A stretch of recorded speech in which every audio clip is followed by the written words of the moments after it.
नमस्कार दोस्तों। हम आपको आज एक ऐसी ज्ञान से भरपूर कहानी लेकर आए हैं। काबिल इंसान क्या करता है और जिसके पास काबिलियत नहीं होती है वो काबिल बनने की कैसे कोशिश करता है। ऐसी ही एक कहानी है। तो हमारे चैनल सत्य और धार्मिक पर नए हैं तो सब्सक्राइब अवश्य कर लेना, क्योंकि आपका एक सब्सक्राइबर हमारा हौसला बढ़ाता है और हम आपको हर रोज़ एक नई कहानी को लेकर आते हैं। चलो चलते हैं कहानी की ओर। एक राजा के 3 पुत्र थे। तीनों ही जवान हो चुके थे।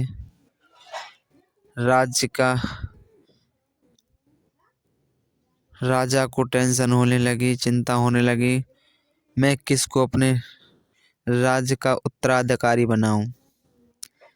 उसने अपने राज्य में सभी को बुलवाकर सभी से पूछा कि मेरा 3 बेटे में से कौन सा सबसे काबिल है उसको उत्तराधिकारी बनाऊं अपने सिंहासन का, राज्य का। किसी ने कोई जवाब नहीं दिया। कुछ समय बाद एक महात्मा जी पहुँचे अपने भिक्षा लेने के लिए। तो महात्मा जी से राजा ने कहा, हे गुरुदेव, मैं वृद्ध हो चला हूँ और मैं चाहता हूँ अपने किसी एक पुत्र को अपना राज्य का अधिकारी बना दूँ। तो महात्मा ने कहा कि ऐसी बात है तो जो मैं कहूँगा वह करवाओगे। राजा ने कहा, जी गुरुदेव। तो महात्मा ने कहा, आप 3 कबूतर को मंगा लो बाजार से या बनवा लो। तो राजा ने 3 कबूतर बाजार से मिट्टी के मंगवा लिए और महात्मा जी को दे दिए। तब महात्मा ने कहा राजा से अपने तीनों बेटों को बुला लिया जाए। राजा ने अपने तीनों बेटे बुला लिए। महात्मा ने तीनों के हाथ में एक एक कबूतर दे दिया। कबूतर देकर बोला कि जो इस कबूतर को ऐसी जगह काट कर लाएगा जहाँ कोई नहीं देखता हो, उसको राज्य का उत्तराधिकारी बना दिया जाएगा। उन तीनों लड़कों ने बात को पूरा सुना और तीनों ही चल दिए। महात्मा जी ने तीनों बेटों को भेज दिया राजा के को। तो राजा का एक लड़का अंधेरे में गया कमरे में और उसने कुंडी लगाई और उस कबूतर की गर्दन तोड़ के ले आया। महात्मा जी के सामने रख दी कि लो गुरुजी। उससे पूछा गया कि यहाँ तुम ये कहाँ से लाए हो इसकी गर्दन काट कर। तो उसने बताया, मैं कमरे में अंधेरे में गया जहाँ कोई नहीं देख रहा हो, वहाँ से इसकी गर्दन काट के लाया। अब दूसरे की बारी आई। दूसरा जंगलों में गया। जंगलों में जाने के बाद उसने इधर उधर देखा, कहीं कोई नहीं दिखाई दिया।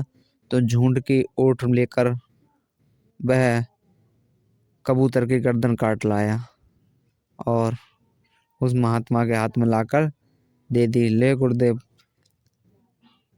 तो उन महात्मा जी ने पूछा, आप कहाँ से लाए हो इसकी गर्दन काट कर।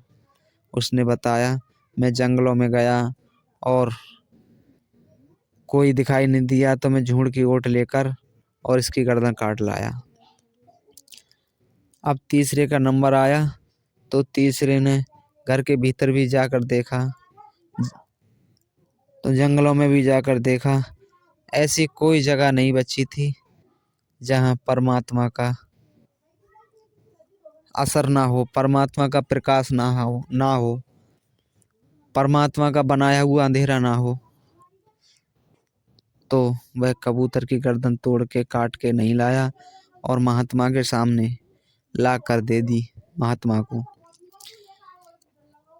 महात्मा ने पूछा, आप इसकी गर्दन काट के क्यों नहीं लाए? हमने गर्दन काट कर लाने को कहा था। उस लड़के ने, वो सबसे छोटा लड़का था, उसने कहा कि गुरुजी, मुझे संसार में ऐसी कोई जगह नहीं मिली जहाँ इंसान की आंखें नहीं पहुँचती, वहाँ परमात्मा की आंखें अवश्य पहुँचती हैं। परमात्मा का बनाया हुआ रात अंधेरा उस जगह था, अंधेरे किसी का कमरे के भीतर। बाहर जाता तो उजाला था सूर्य देव का। कितने पता ना जीव जंतु, कीड़े मकोड़े जो हमारी नज़रों से नहीं दिखाई दे रहे, वो हमको देख रहे। ऐसी कोई जगह नहीं है संसार में जो हमको कोई नहीं देखता।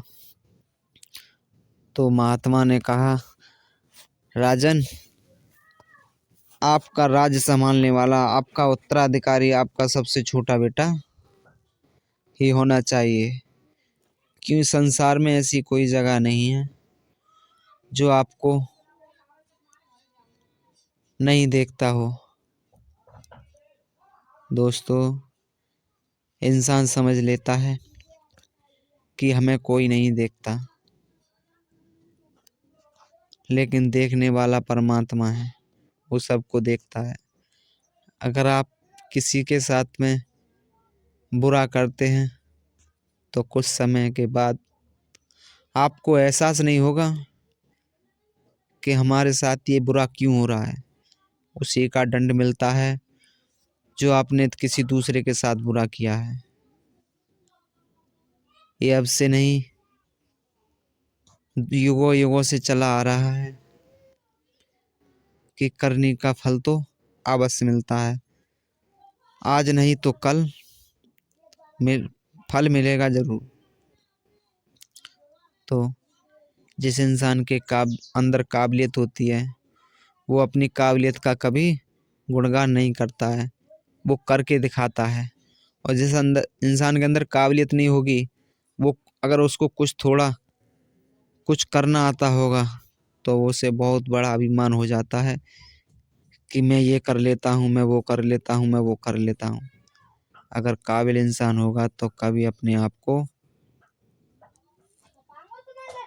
अभिमान पैदा नहीं करेगा। तो दोस्तों, काबिल बने, अपनी काबिलियत किसी को नहीं दिखाएं, ज़रूरत पड़ने पर उस काम को करके दिखाएं जो आपको लोग स्वागत से बधाई दें। आशा करते हैं दोस्तों, हमारे सत्य और धार्मिक पर ऐसी ही कहानियाँ सुनने को मिलेंगी। हमारे चैनल को भी सब्सक्राइब अवश्य कर लेना, क्योंकि आपका एक सब्सक्राइबर हमारा हौसला बढ़ा देता है और हम आपको एक नई नई कहानी को लेकर आए।